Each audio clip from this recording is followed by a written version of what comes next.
Red Dragon Archfiend, is that Vanquish soul as well? You know, the new stuff is actually making the format look a lot more interesting.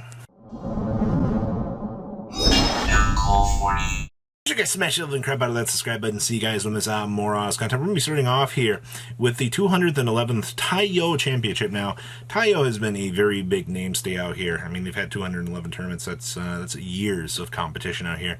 But Rescue Ace being our first represented deck out of this, I mean, this deck has become the deck of the OCG. They love seeing this deck every single week. Bringing up the rear here, though, behind Rescue Ace is some very interesting decks. We actually see Dragon Link. The OCG has been doing some very interesting things with Dragon Link. Red Daemon's Dragon, so basically the structure deck Jack Atlas actually getting the chance to shine. And then we have Valons as well. I've been following a lot of the Valons Innovations out here because every time I see this deck, you know, kind of get the chance to shine, it's always very interesting to see the choices that they're kind of bringing to the table to see, you know, what they need to do to develop their metagame. And I find that to be very, very interesting. All right, let's pass on over to deck list. Our event here was none other than Rescue Ace. Yay! Now this is playing the Auroradon shenanigans.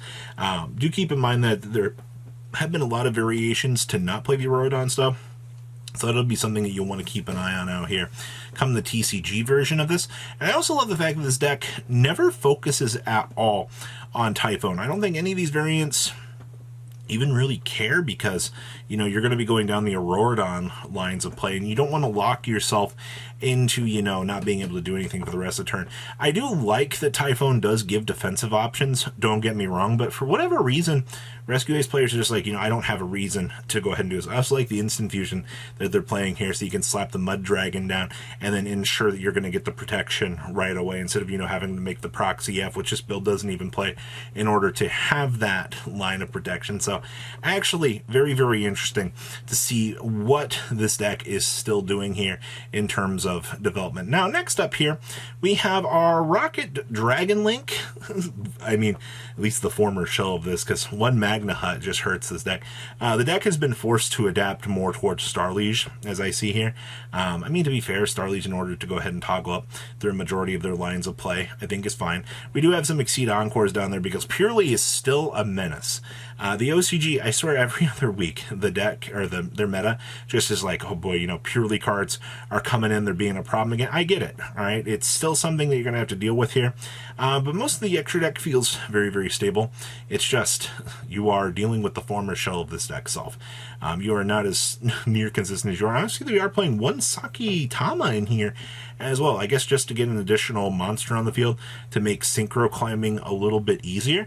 I didn't actually think about playing the mini spirit package in a deck like this, but the fact that you can actually get away with that seems like it might be kind of interesting. So, all right, kudos to that. Next up here we have our this is like Jack Atlas Turbo. We are playing Sakitamas in this so that we can go ahead and stack them up. We are playing all of the Red Dragon Archfiend good cards down in the extra deck. If you need to Calamity your opponent, you can do so.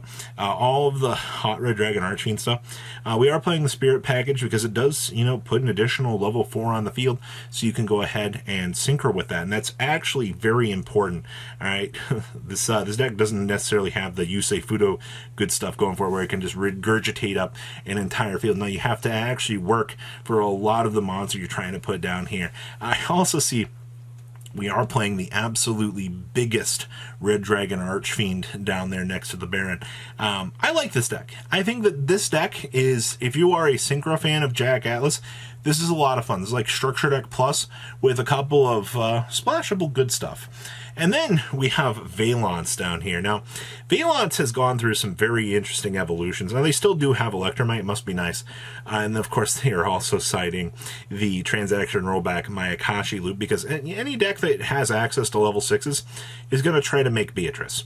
And Beatrice, on the 2-turn dump to drop the Transaction, drop the Mayakashi to lock your opponent, is literally the win condition of some of these decks. And it's not exactly fun, I get it, but it is one of the most adaptable things that we are seeing out here for decks like this. And also, I mean, you also can Secret Village lock your opponent is, you know, the fact that you can do all of these things and have your opponent still look at you and go, hey, you know, are you going to scoop me? Like, no, I got the absolute nuts out here. That's genuinely what you get with this. So I like what I'm seeing. It's definitely best. All right, let's pass on over to our second tournament experience. The 10th Karafuru Cup. Now this tournament caught my attention because we had Vanquish Soul coming up and actually winning the event. Now, let's be honest here. Look at the rest of the meta that you have here. You have Rescue Ace and you have Double Purrely. So for a tournament like this, to have Vanquish Soul run through itself and actually sit at the dinner table here and be that winning deck, that player had to grind through some of the craziest stuff that you could really see in the meta. And I think that that's actually worth talking about here. Now, I mean, there are lots of other things that do pop up in the meta, don't get me wrong, but when you're looking at the ratios for a tournament like this, this is actually nuts. Does Vanquish Soul, you know, have a little bit better of a matchup than some of the meta? It might, you know, being able, the new fire support actually kind of put that deck a little bit more over the edge, and I think a lot of people really think it did. All right, let's pass on over to deck list for this. All right, so winning our event, once again, is Vanquish Soul, and of course, this deck is maximizing on 3 of the new monster, and then only 1 of the trap, and of course, we're only playing 2 copies of TC Boo, which is a little bit weird. I still think that this deck is there can only be 1 master. It wants to make sure that it can lock the opponent, make sure it can play the game, and there not really be much resistance out of the opponent. And I think this deck does a fairly good job at doing just that. So you get to play a lot of good hand traps to handle a lot of situations that might come up. And then, of course, I mean, your extra deck utility options, once again, meet the same thing here. You cover so many of these different option trees that your opponent's just like, what in the world am I supposed to do? You know, like, what is going on in terms of, you know, these matchups? And this deck is able to be able to handle most of those outs. And I think that's an incredibly good thing at the end of the day here. So kudos. Seeing Vanquish Soul, you know, run through the meta.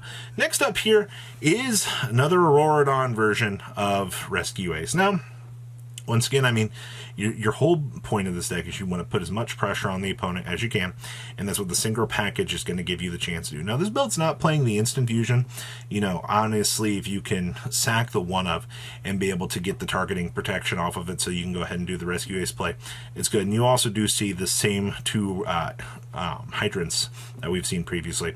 I will say that knowing that you can cut back on hydrant might particularly save you a little bit of money if you're planning on playing, you know, this version of the deck. Obviously, we can't do the Auroradon plays here, but we did see a lot of big success out here with this deck, as, you know, you can very easily adapt without it. Yeah, you can't make synchro plays, but you can still play the control version of the deck, and the Diabellstar package definitely helps out.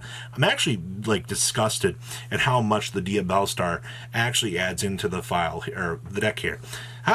This is Diabellstar Purrely. You heard me say that correctly. Diabellstar has finally made its way into the Purrely package because, I mean, you can go ahead and start setting up discards. You can put a monster on the field. Now you have access to, you know, essentially some of your Link 2 shenanigans in here, and your opponent's not going to have to deal with, you know, the trap interruption that you're going to get off of this as well. I think that that's kind of something to really consider here. It, once again, kind of proves how stupid the Diabellstar package is. If a deck like Purrely, that has pretty much no reason to be splashing this engine into its deck, is actually getting away with it, I think that's something to really consider out here at the end of the day. So, good stuff to once again see that diversity actually getting the chance to shine, and a lot more of the meta kind of shaping up in ways that you might not necessarily have expected. Also, no Typhoon here. Not really much of a reason to dedicate a slot to it in Purrely when Zeus just feels much better. And our last list here, once again, is Purrely. We're gutting out all of the Diabellstar stuff, and we're back to the standard do metagame prescription here. Now, once again, there's not a lot to really talk about with this version of the deck. You know, with the limitations and things that the OCG put on this deck, it's a lot more fair than a lot of the other metagame contenders out there. No, it's not fair. The big Nor is still a problem. Still going to be a lot of issues to handle, and you know, the deck's getting away with playing Pond of Desires and the 1 Pot of Prosperity now. That's very interesting. So what do you think about this breakdown? Please leave a comment down below to what you guys think, and I'll see your beautiful faces back here later today, guys. Peace out. Patrons, thank you.